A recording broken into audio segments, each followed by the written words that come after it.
Well, here's a statement that no one would have taken seriously 10 years ago, but it looks like Donald Trump is the key to peace in the Middle East. Yes, I'm going to argue that 4 more years of Trump can bring about a very significant lasting peace, and also that electing Joe Biden would be catastrophic for relations in the region, maybe irreparably harming America so much that it would not be a global superpower within a couple decades.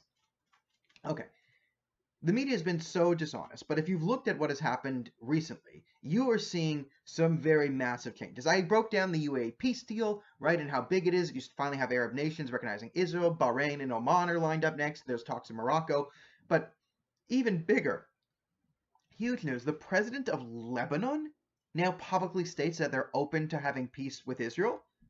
That would be three of its four neighbor countries now, right? And then all that's left is really the Iranian bloc standing in the way. But the Islamic Republic of Iran is crumbling because Donald Trump has been reasonable and started to put sanctions on them. So as I've always said, I mean, people like to talk about peace in the Middle East and pretend Israelis and Palestinians. Israelis and Palestinians is like it's a nothing part of the Middle East. It's what like a lot of Islamists and leftists will get mad about internationally, but it doesn't really dictate anything in the region. The real dictation in the region is one, the Islamic Republic of Iran, what terrorist groups and what shenanigans they get up to, and then the Saudi Arabians and their allies and how they counter that. Now, in 1978, when the Ayatollah took over, and there was some terrorist attacks in Saudi Arabia, the Sunni versus Shiite thing is the Sunnis said, like, let's just fund all this radical Sunni stuff, and they'll take out the Shiites, and they won't come back at us. And then it did come back at us, and kabloom, kabloom. When you finance terrorism and even enable terrorism, things go boom. Okay, Saudi Arabia learned its lesson, and the last half decade or so, they've been very, I don't say very good, but very very good at not funding terrorism anymore. Qatar has sort of filled in the gap there, but here's the new Middle East. You have all these sort of smaller countries, and a lot of them are sort of falling out of the Iranian sphere because the Obama administration, which I was a supporter of in 2008. I was 17, guys, okay? So I was young and naive. I remember in 2009, the speech in Cairo when he solved Islamophobia and terrorism, and then it didn't work. So this is why Joe Biden would be such a disaster, because Joe Biden thinks that Obama deserves credit for his policies on bringing people together. And I made the argument that maybe Obama did get credit because Obama's policies were so bad and dangerous that they scared the Arab Gulf states. I know the Arab states in the Persian Gulf, but scared them into making alliances with Israel because they knew the real threat was the Islamic Republic. So Joe Biden, and my problem with Barack Obama that I learned is like, yeah, it was great. Like I remember being sort of kind of center left as a teenager and be like, yeah, okay, this is how things work. And then Obama would do that thing and be like, yeah, and it'd be like, oh, it doesn't work. Okay, let's change. No, we're not going to change. We're going to double down. Okay, now it's not working at twice the rate. Now we're going to change. We're going to realize that we're the smart ones. We're the people of science, and Republicans are stupid. Okay, we're going to change. It's not working. It's hurting you. We're going to change. Oh no, we're gonna okay. We're gonna do that in Libya. Okay. We're not gonna change. We're just gonna double down and pretend it worked. Okay. Interesting strategy here. And that seems like that's Joe Biden's going to go back to that. Joe Biden's going to go back to everything Obama did was genius. Obama won the Nobel Peace Prize. That's how you do foreign policy. Okay, let's just break down the Iran deal. The Iran deal stipulates that in 20 years, Iran can build a nuclear weapon. After that, the American army would have to protect Iran's nuclear weapon program from any other hostile nation. That's in the deal. In exchange for this, not building a nuclear weapon for 20 years, right? You just can't have them for 20 years. America would give them hundreds of billions of dollars, just flown over, straight cash, homie. And don't worry, they're not going to make a nuclear weapon. They can't. The JCPOA will stop them. Where's inspectors? Now, usually when you have inspectors, they get to randomly inspect places, but not in Iran. See, Iran gets to choose the days that the nuclear inspectors come, and they get to choose where they get to look. Now, if I can break down the Iran deal in a way that anyone can understand, Obama basically signed a deal that, would you pay someone, let's say, would you pay someone $100 billion to come over to your house for a game of hide and go seek to the death? So you pay them $100 billion, they get to hide, and if you find them within a day, you win, and you get the money, and they die, or whatever. But the rules are, they get to choose what rooms you can and cannot look in. Would you ever sign this deal? I would do it if I was Iran. Okay, you're gonna pay me $100 billion for a game of hide and go seek to the death, and I get to choose where you look. I hide, and you get to choose where you look.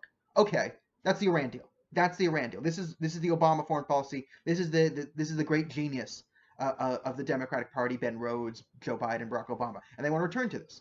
Now, the reason why Trump is so good, and the reason why 4 more years of Donald Trump can actually bring peace, is because he acts in a way that is coherent with Middle Eastern logic, strength and weakness.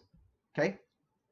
Diplomacy between Canada and the Netherlands and South Korea is different, right? Those three countries, we have respect, right? We have different things. You can come and honesty and whatever is bargaining. That is not how the Gulf states will ever respond to anything. Strength and weakness. You are strong or you are weak. We do not listen to the weak. We listen to the strong. That's it. And that's the game Trump plays. Trump can flex his muscles on an international scale. Like, the Israelis only got a peace concession when they show strength, right? When they threatened to annex, then they force countries to move their hands. And good thing annexation or as I call it, applying Israeli sovereignty to Israel is still on the table, because that's the only way to get peace, right?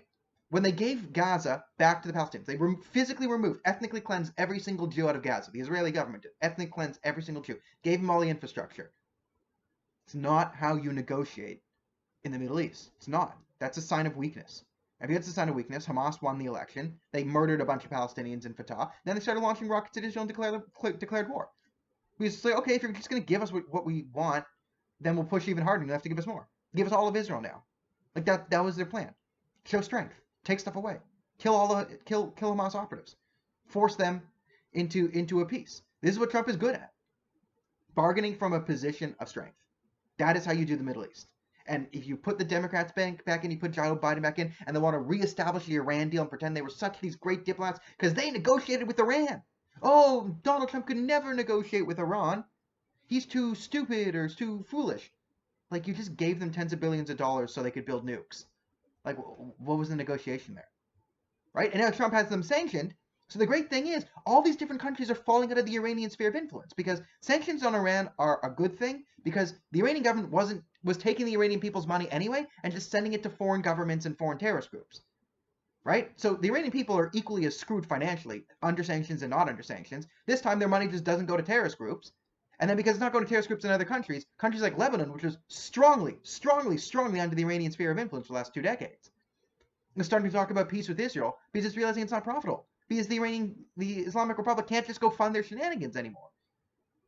So because there's no evil Iranian Ayatollah money in, all these sort of countries sort of breaking off and realizing, okay, you know what? The more profitable way forward is just to sign peace deals and just not be in perpetual war with our neighbors. Makes sense, right? But that only comes from a position of strength and bargaining, because that's how the Middle East works. It is not Europe. It's not South America. It's not North America. Right? It's not East Asia. It's a completely different place. And Donald Trump is the only one who can talk to that. So we've had recognition of Israel from Arab states. We've had Lebanon talking peace. In 4 more years, you could have a severely depleted Islamic Republic with almost no allies left. You could pretty much cut the funds going to Yemen, end that war. Right? So, when people say like, oh, how could anyone vote for Donald Trump?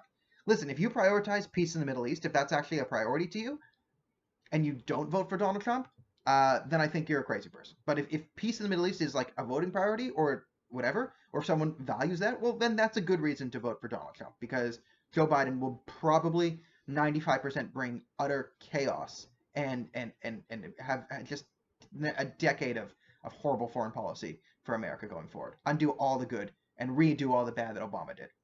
All right.